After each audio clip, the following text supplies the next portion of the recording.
What's up? You're hanging with Nostalgia. My name is Patrick Sheehan. I'm hanging out with my co-host Dave Martinson. Dave, what's going on? You know, I don't make podcasts for free. I make them for freedom. Wow. How you doing? When Chance was on Ultralight Beam, he said, let's make it so free and the bar so hard that there ain't one gosh darn part you can't tweet. And gosh darn, there ain't one part you can't tweet.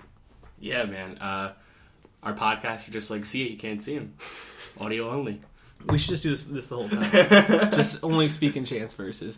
We're going to get to Chance later. We got a pretty packed show. I think first we want to address something that was at the beginning of our show last week. Yeah, good news. So, Dave, you fought Universal. Fought the man. And you won. I did. So tell everybody what happened. We resolved our copyright dispute with SoundCloud. SoundCloud re-uploaded both tracks, which I had obviously deleted one of them, and replaced the album artwork. So episode 11, our Drake discussion about views and Drake as an artist, XXL freshman hip-hop cover, which is about to be released, and also some out-of-date Captain America discussion. That is all back at soundcloud.com/nostalgiapod. So if you did miss that out, please give it a listen, because I really liked our Drake discussion, and the double XL talk was funny. Yeah, absolutely. Please go listen to that. Dave didn't do all this work. He didn't become a martyr just for you not to listen. So you owe it to us to share it with all of your friends, have them listen too. Also give us a rating on iTunes. Yep. Search Nostalgia. We're the only Nostalgia on iTunes. Well, there's a direct link right at our SoundCloud page. There's also direct links to us on Stitcher and Google Play.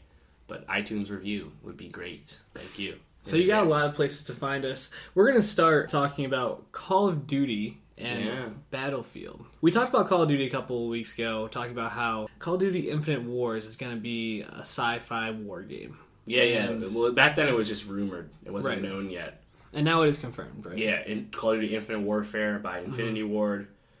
A few weeks ago they had the trailer drop. And we didn't talk about it then, but now we have the Battlefield 1 trailer by DICE, of course. Battlefield said World War One.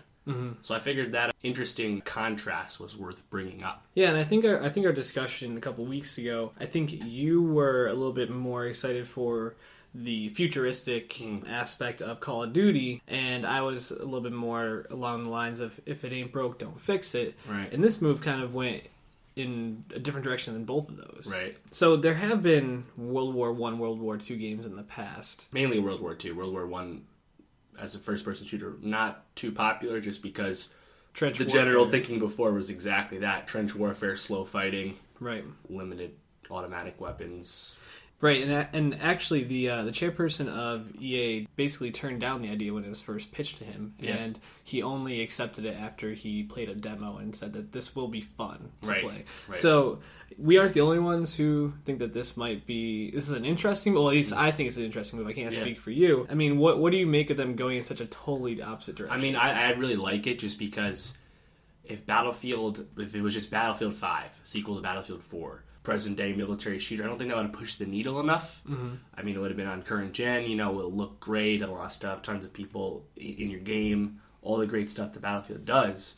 But going back to Battlefield 1, just a whole new setting, I think that really gives the opportunity for it to feel new and fresh.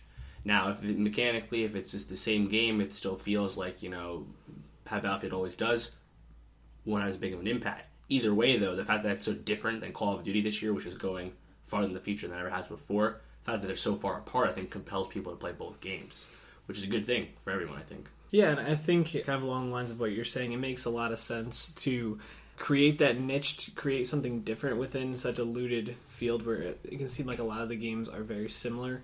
So I think Battlefield will have at least a lot of interest. Success will come if the game is good. It releases in a good window. It releases in the middle of October.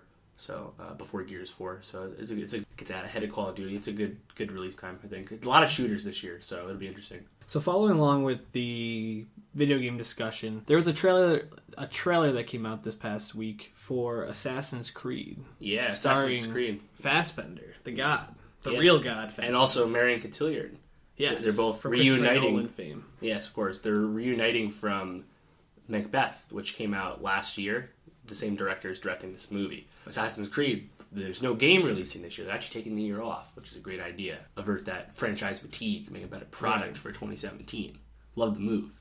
But yeah, the movie, like most video game movies, no one was really excited for just because of the reputation. But trailer opened some eyes, I'd say. Well, it had Kanye in it, so it definitely opened my ears. That was generally poorly received. Yeah. I liked the choice of I Am a God from Yeezus, track 3. I thought it sounded cool, especially it wasn't so much Kanye's lyrics, it's just like the instrumental. Exactly. I thought it was cool. But everyone's like, oh, well, it doesn't really fit with Assassin's Creed Spanish Inquisition thing. I'm like, okay, fine, but it makes a cool trailer. Did Bohemian Rhapsody really fit Suicide Squad? It's nowhere nearly going to be that lively or that funny, but they were just doing it to send a certain message, so I feel like you can't have it both ways. Exactly. I digress, though. It looked cool, which is the main point. It does look cool. I don't know if it looks good. I'm not sure. Something that troubled me as a player of Assassin's Creed, is that the executive producer, Pat Crowley, recently stated that the game takes place 65% in present day, 35% in 15th century Spain. The movie does. The movie does. Now, that's pretty much the opposite of the game, where the whole thing that compels you to play the game is experience that historical setting, wherever it may be. And that seems to be kind of the opposite of what we're doing here. In the games, that's always been the coolest part. That's the real-life sci-fi aspects about how they're actually going into the past and visiting your ancestor. That was never that interesting or that cool. You just wanted to be in that period of time. The movie, for me, has to do a lot to make me care about this present-day story. Obviously, like Fassbender, like Cotilliard, but it needs to be cool. So do you expect them to be basing it mostly in this time period as a setup for like possibly a franchise movie down the road? Probably, yeah. Which is actually interesting because I think using Assassin's Creed as a vehicle for a franchise is a good idea. You don't need to have Fassbender for every movie. You can have a different lead, you can have a different supporting actor. It'll establish scenario, I guess, with like Abstergo. It's like the company, how they go back into Animus and go back in time. So I guess establishing that in this movie, as long as this movie does okay, we get it released in December, pretty close to Rogue One, so I would like them to push that back a little, push that up a little bit. It was up to me. It'll be interesting. It has just judging by the trailer alone, it could be the best video game movie ever, solely because most video game movies are atrocious to the point where there's not even that many of them. Like Super Mario Brothers, that was a great movie. Super Mario Brothers, Dragon Ball Evolution. I think Super Mario Bros. Actually has Street Fighter, The Legend of Chun-Li. All the Resident Evil movies those are okay, I guess. One of the castings that I was really excited for was Michael Kenneth Williams is in this. Omar from The Wire, Milky White from Boardwalk Empire. Yeah. So I think he'll be great. I'm interested. Jeremy Irons was in it too. Yeah, Jeremy Irons. I had him written down too. So good cast. I'm going to pose this question to you. Angry Birds is coming out this year. Warcraft is coming out this year.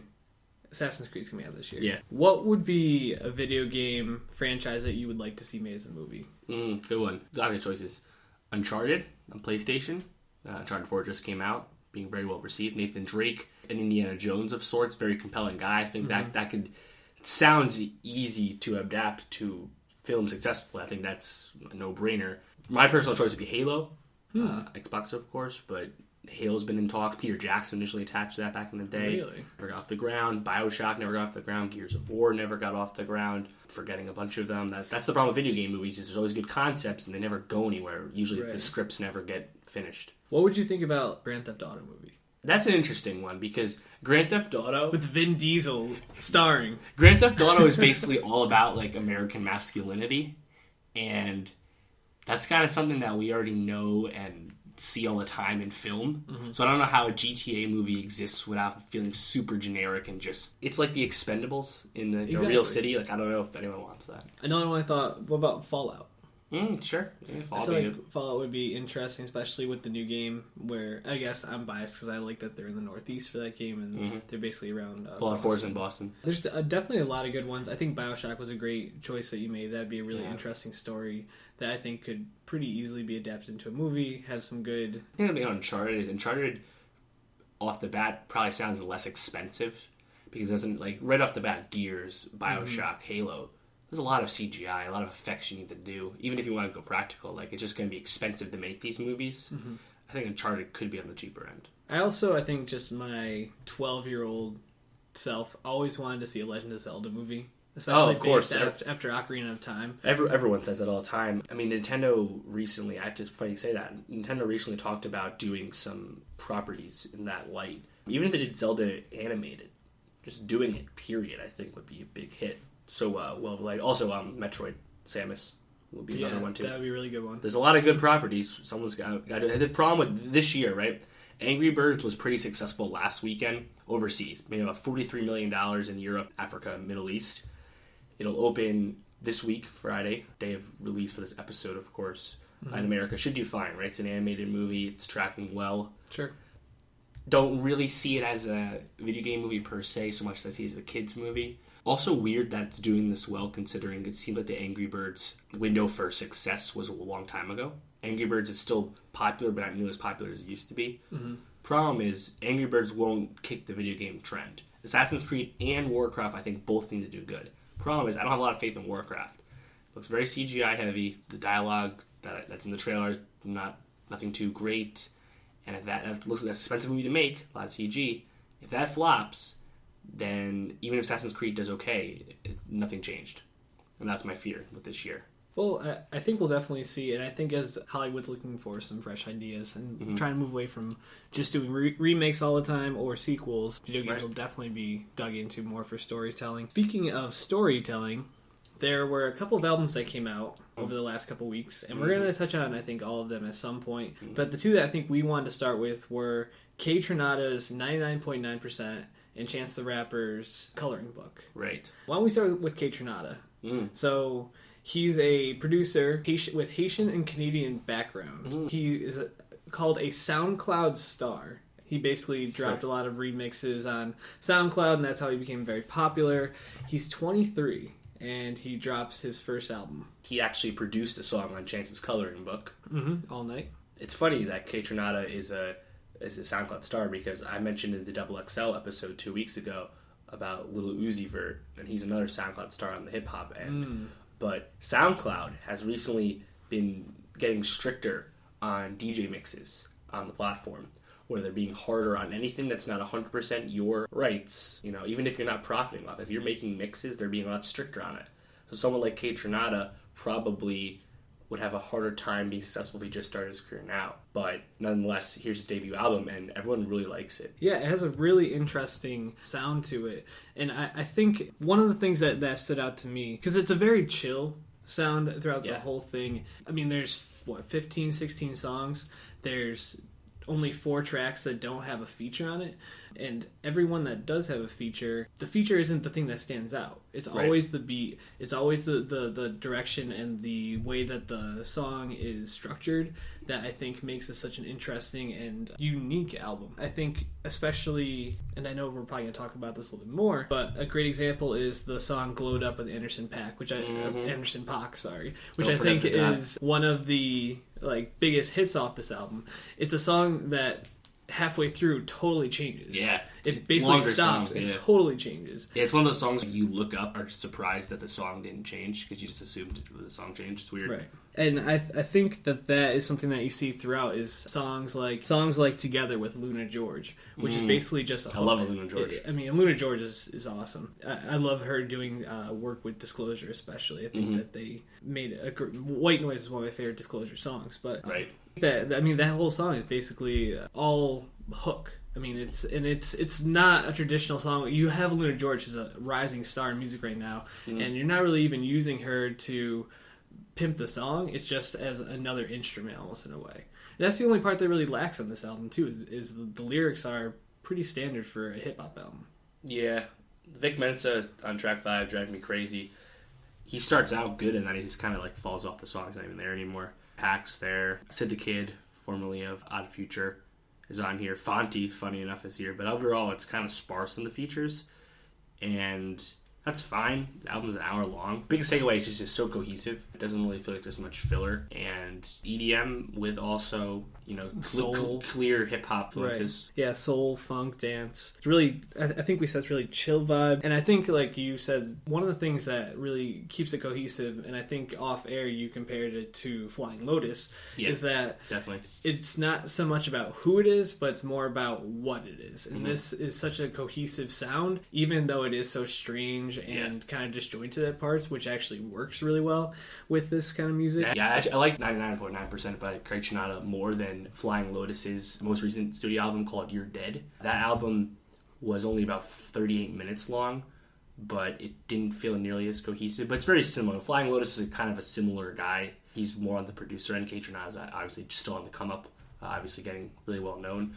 But definitely a guy to watch for, and as you can tell via his production on Chance's album, he's getting noticed a lot more, and you'll see a lot more of his beats in the future. Kaytranada, definitely a rising star, but Chance is an established star. Yeah, you could say that. Coloring Book, it's his third real, I guess, proper album, but if you include Surf, it'd be his fourth release. Yeah, well, I mean, he collaborated on Surf, but it's really Donnie Trumpet's mixtape, The Social Experiment. His band that he tours with and makes a lot of music with, it was really their debut album, and he's on about 6 or 7 songs and helped make and write and stuff. So he's very involved, but I wouldn't attribute to one of his projects. Coloring Book dropped pretty unexpectedly last Thursday. I mean, I think we knew there was going to be an album sometime in April. Yeah, there's rumblings that it'll be April. Well, he even said it in a concert. And then he publicized the picture, the album art with the 3 on his hat. And we weren't sure if that was the final image. It turned out it was. Tentative title was Chance 3, of course, because it was his third, official mixtape. And then he drops it. And triumphant. Pretty great. I definitely want to continue this discussion after we get into the meat of it, but with the other releases that have come out, this is such a stark contrast, I think, just in terms of tone, and it's a really welcome one, too, because this is a really warm, inviting, and I think the word I come back to is triumphant for this album. I mean, it starts off with Kanye appearance, basically repaying the favor to Chance. More importantly, the Chicago Children's Choir. Yeah, they get top billing on it, but I mean, it just starts off the trumpets in the beginning basically set the tone that this is going to be an album that, even though it's really heavy gospel sound, it's not going to be just about that. It's going to be about Chance growing up, Chance discovering who he is now in terms of all these changes in his life. Right. There's a lot to dig into here. Where do you want to start? Well, yeah, like you're saying, I think there's really 3 main genres. It's obviously it's a hip hop album through and through, right? But it's also super gospel-y and also a lot of jazz in there too. Yes. So it's a really interesting sound. And the thing I liked so much about this is that the album, not to read it at the same point as before, but it's cohesive. It sounds like a project that was thought put into. And like you said, it's really triumphant. I think it just makes you feel good. It's not like Acid Rap, his last project. No. It's not that same quirky, minimalist style, but it is similar to his more recent music. You mentioned Surf, big song from that, Sunday Candy with Chance. It's similar to that. Obviously, Ultralight Beam, similar to that.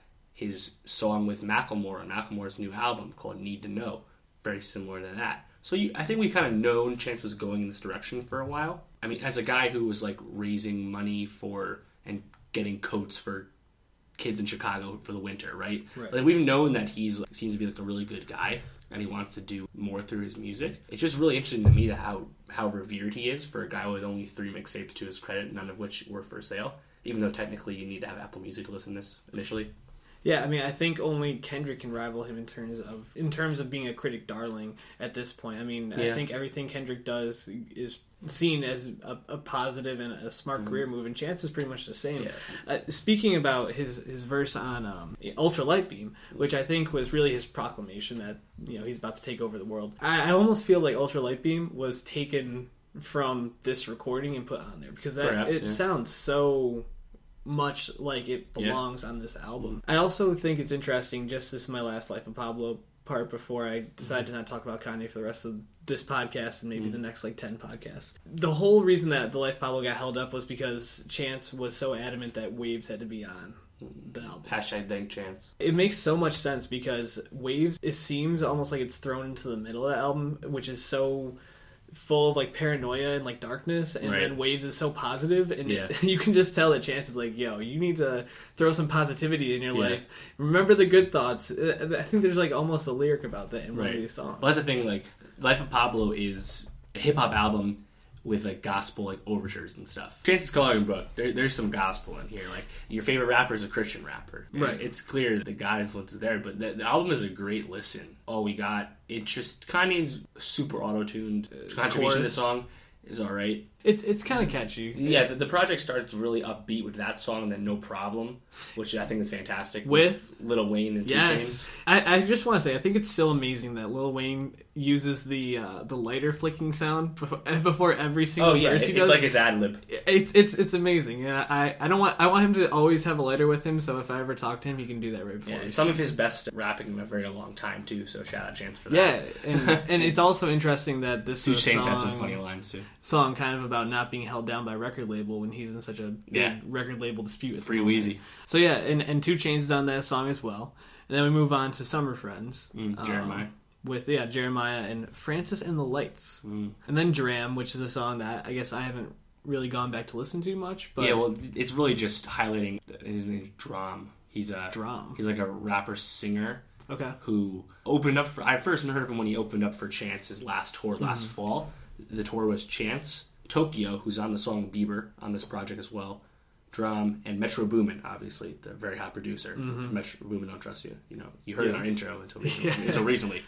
But yeah, his song Cha Cha, Drum's song Cha Cha, it's a dancehall song. A lot of people think that's the inspiration for Drake's Hotline Bling. Oh, interesting. So take a look on that. You'll find it around YouTube. It's his most popular song. So. This is why you listen to Nostalgia, for little tidbits like that. Yeah. For more tidbits, follow us on Twitter at NostalgiaPod. So what other songs on this album jump out to you? I don't want to just go through and read. Sure. Well, it seems like Same Drugs is super popular. A lot of people's favorite song. It's just because of the subject matter. I think it's fantastic. Angels, which is a single that is probably like 6 months old now, featuring Saba, who's another Chicago rapper. I think that song's great. Some of the best bars, great production. I really like that song. There's a music video out for it right now. It's pretty cool. Mixtape really surprised me because Lil Yachty is featured on this with Young Thug.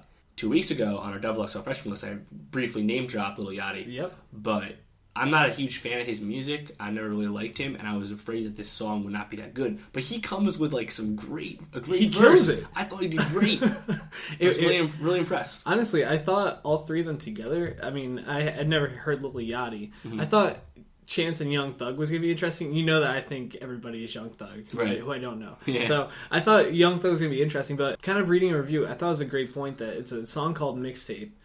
Chance is one of the only people that cares about mixtapes, says he cares about mixtapes at this point. He actually put in a petition to the Grammys to consider mixtapes for awards this year. Grammys don't consider any music that wasn't for sale. That's their current criteria, but allegedly they're considering it. And both Young Thug and Chance, and I guess Lil Yachty, I don't really know much about him. He's new. All have kind of taken more roundabout ways other than being signed by a label to really grow to start. Well, Thug is signed now. He's on but he wasn't for a while, if I remember correctly. I mean, I know so much about Young Thug. Yeah, don't challenge my Young Thug knowledge. He does say real words. The thing about the whole mixtape thing, though, is I think it's kind of a dumb distinction nowadays because I'm gonna call it an album. An album like Coloring Book. Clearly, this thing went through sample clearances. Yeah. This thing is completely mixed and mastered, even though the mixing on this album you could call out in certain areas. But it was mixed and mastered. Same with if you're reading This Is Too Late. Yes, exactly. Sample clearances. I think nowadays, especially with Drake, you're only calling it a mixtape so you can avoid the pressures of it being an album, even though you're putting so much, as much care and effort into the project, like you would an album. So I think it's kind of a dumb distinction nowadays. Also, Chance says he wants it to be free, and it is, as long as you're paying $9.99 for Apple Music. And beyond that, I mean, when you think about what it means to be a mixtape, usually you're making it low budget, just taking samples and rapping over a beat. It's usually hosted by one DJ. He has Apple's thrown so much money behind Chance to be able to make this music without having to be actually signed by a label. Right, and that's the big takeaway about Chance's success, is that Chance really went farther than anyone really did with really nothing. He just had, up until now, 2 mixtapes. And off 2 mixtapes, they didn't charge a dime for it. No label backing at all. He's been on SNL multiple times. He's been on multiple magazine covers, toured all over the world. He's really done a lot off the mixtape. And I think really that's his main point. And unfortunately, Coloring Book is under a different set of circumstances now. But shout out Chance for really pushing forward as an independent artist with not even an album to his name, technically. I think you mentioned Same Drugs as being one of the most popular songs. And I mean, I think it's probably my favorite song in terms of subject matter, but also just in terms of I love how it's piano driven. It doesn't sound like typical, which I don't think these sound like a typical hip hop song based on the heavy gospel backing. But I think one of the things that stands out is that when Chance really taps into that sadder material in his life, that seems to be when the songs that he writes connect the most. Like Summer Friends also. I mean, a song that has those undertones about, like violence in Chicago. Oh, yeah. I mean, just the whole subject matter about, you have summer friends, you have people that move away, people that you losing your youth. Right. I think that he's really able to tap into that and write verses that are unique, but also straight to the point, which is kind of hard to do. Yeah, same drugs. It's not really about doing the same drugs, just about drifting away from someone as you get older. Exactly. But yeah, the good thing about this album is it defies hip-hop norms but still respects them, which is huge if you want the album to be accepted. Juke Jam, speaking of those kind of messages with Bieber and Tokyo, speaking of the super emotional songs, I really like that one too. I'm happy Tokyo's on this too because he's a guy who released a mixtape called Wave Theory last summer. Chance is on 2 songs on there. Vic Mensa's on one too. Interesting rapper, upcoming from Chicago as well. So happy he gets some shine next to the Biebs coming in on the chorus. Yeah, and I think with someone who has the star of Bieber putting him in a song, a lot of times he can steal it, but almost in the same way that Kaytranada basically sees whoever is featured as just another instrument, their voice just being an instrument to it. Right. Justin Bieber pretty seamlessly comes into this and fades back out. He doesn't really steal the show, but I think he really does add a lot to the song. And if you didn't know, Justin Bieber and Chance have a song together before, Confident. It's a Justin Bieber song on Journals, I believe, featuring Chance. There's a video for that too. So that's a really good song. So they already had that connection. Just to show you, that song is over 2 years old, and Chance the Rapper was on a Bieber album. So he's been rising for a while. Yeah. What did you think of Smoke Break? Future? Yeah, it sounds alright. I feel like Future kind of drowns out Chance because Chance is auto-tuning to the point of sounding like Future, but you're not going to out Future on a track like that. Unless you're Designer. Yeah. Panda. Anything else that stands out to you that you think is important to talk about? I mean, the fact that he has a Jay Electronica feature on track 11, how great. Jay Electronica freaking killed it. Jay Electronica is technically like one of the best rappers ever. Exhibit C, which came out in 2009, I want to say. Most people consider that one of the best raps of all time. He's signed to Rock Nation with Jay-Z. Problem is he hasn't released that album. He keeps saying it's coming and it doesn't come. So now he's under this impossible hype, this impossible weight of delivering that amazing project. And unfortunately, there's no way he meets those expectations now. But listen to Exhibit C. He raps in like 6 different languages on that song and still rhymes. Like the dude's insane. He's not young either. He's like 37. So the fact that Jay Electronica's on there, a rare feature. He doesn't make a lot of music because he's making this album that we haven't had. That's just noteworthy. How Great I thought was actually one of the songs that stood out to me. Maybe it's because Jay Electronica was so good on it, but something about that song it's good like gospel-y. It is. And I guess that's the other thing is that before The Life of Pablo started with Ultra Light Beam, and then the Coloring Book comes out. I never really realized how catchy gospel music really is, and how I really needed it in my life. Yeah, and this type, I totally agree. Shout out to the Watch Pod, but Andy Greenwell said I didn't realize I wanted to be Christian until I listened to Coloring Book 3. Your favorite rapper is a Christian rapper. There's actually Chance tweeted about his disappointment about this, but a song leaked that didn't make Coloring Book that was recorded during the session. It's called Grown Ass Kid, featuring Mick Jenkins and Alex Wiley, 2 XXL freshmen, in my opinion. 2 weeks ago, talked about them. That song I think is really, really good, and it didn't make the project. So you can find that on SoundCloud or anywhere. Just give it a quick Google. Grown Ass Kid. Good listen. One of the things that I think, just thinking about this album as a whole, that really stood out to me. High on life. It is high on life, but it's also, I think, there's little bits, and you piece together little bits about Chance through it, about what he's going through, about how basically the story is he broke up with his girlfriend, found out she was pregnant, they worked it out, and now he's trying to be this great father, boyfriend, husband, whatever he is to her now. And he's also kind of struggling with what it means to be a father, but also finding a lot of joy in that. I think I've just been in a David Bowie mindset since the beginning of the year, but it actually kind of reminded me of David Bowie's album Hunky Dory, which I think is a lot more about the struggle of becoming a father, but just the overall, like the overarching themes seem to kind of fit, although Chance definitely finds a lot more joy. Yeah, well, exactly. Going off that joy, this album is so uplifting and just not happy-go-lucky. There's a lot of, sad subject matter, but the album is really spiritually upbeat, And it's kind of the antithesis of Views, because Drake's album is really all about Drake sad because he's rich and he doesn't know what to do. Right. So obviously totally different situations, but it's just very interesting that, how not polarizing, but how opposite sides of the spectrum these two projects are in terms of what they say and how they sound. Yeah, and I think that's actually a great point, because Views is probably the biggest album that came out this close to this album being released. Oh, 100%, in terms of hip hop, and this million sales already. I can't imagine after hearing Coloring Book why you would ever go listen to Views. It touches on a lot of similar subject matter, but in so much more of a fun way. I feel like there's even parts, and I can't think of the song. It flows a lot better. It does flow a lot better, but I feel like there's even parts where there's like a little bit of that Caribbean dancehall sound to one of these songs. I can't think of which one it is exactly, but it's just so much more uplifting and just seems so much more fun than listening to Drake sip Chardonnay in a corner and be sad. Cristal, I guess I'll give him that. Sipping Cristal. Yeah, right. That's probably right. Listen to our thoughts on Drake and Views. We'll go into it for quite a while. But yeah, it's definitely interesting listening to one after the other. Pitchfork gave this album a 9.1. Which is really high. That's really high praise for them. Yeah, if you wanted to criticize this, some people are saying like it's not the sequel that Acid Rap deserved. I mean, I understand what you mean, because you loved Acid Rap so much and you wanted a, logical next step. But at the same time, it's very clear the past 2 years or so that Chance is moving in a different direction. And Chance didn't want to make the logical sequel to Acid Rap. And this album is so much more cohesive and is so much deeper. Like, Acid Rap is great mixtape. Love it. Mm-hmm. Last songs on there, really timeless. But what he goes into on Coloring Book is just so much bigger. And clearly Chance wants to do bigger and better things. He already has been.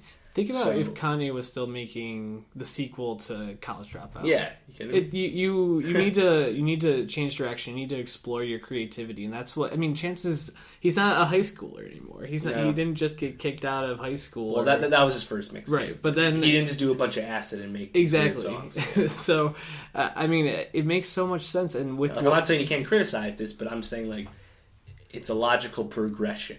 Whether you like the progression, that's up to you. But don't call out the quality just because it's different. Right, and I think that's actually a really interesting criticism, because if you think about all the artists that we really revere nowadays, that we really hold in high esteem, almost none of them do the same project twice. No, obviously not.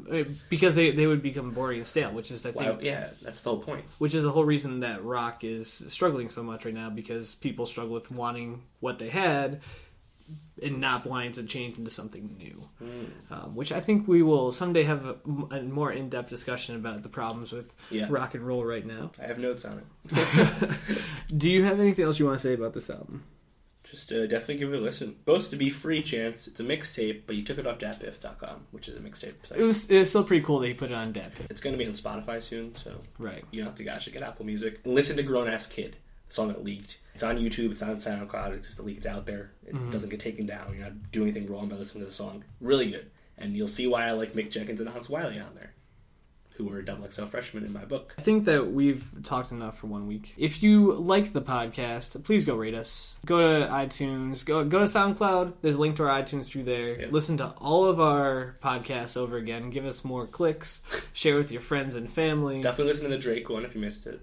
Yes, Drake Views.